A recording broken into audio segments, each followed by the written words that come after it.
એક વસ્તુ માર્ક કરી, અત્યારે તમારી આજુબાજુમાં ઘણા બધા લોકો બીમાર હશે, શરદી ઉધરસ થઈ ગઈ હશે, તાવ આવતો હશે. ત્યારે ડેટા એવો બહાર આવ્યો છે કે મોસ્ટ કેસીસમાં આ H1N1 વાયરસના લીધે બધા બીમાર પડ્યા છે. તો એક પ્રકારની ગભરામણ પર ફેલાઈ ગઈ છે કે આનાથી શું આપણે ડરવાની જરૂરત છે, એનો જવાબ હું આ વિડીયોમાં આપીશ. તો આમાં છે ને સૌથી વધારે સિમ્ટમ્સ આપણને જોવા મળે ને તો તાવ આવે, ઉધરસ થવી, ગળું ખરાબ થવું, ઉલટી થવી.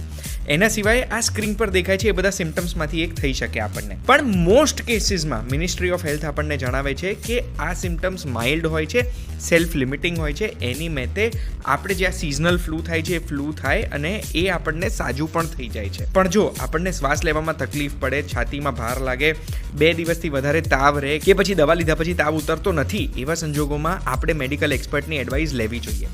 અને હા, આપણા ઘરમાં જો 65 વર્ષથી વધુ ઉંમરના વૃદ્ધો હોય કે પછી એવા લોકો છે જેમને બીજા કોઈ રોગના લીધે ઇમ્યુનિટી કોમ્પ્રોમાઇઝ થઈ ગઈ છે, તો એ ફ્લૂની વેક્સિન લઈ શકે છે, જે વેક્સિનથી એમને H1N1 ના થાય. આના માટે તમારા ડૉક્ટરની સલાહ જરૂરથી લેજો.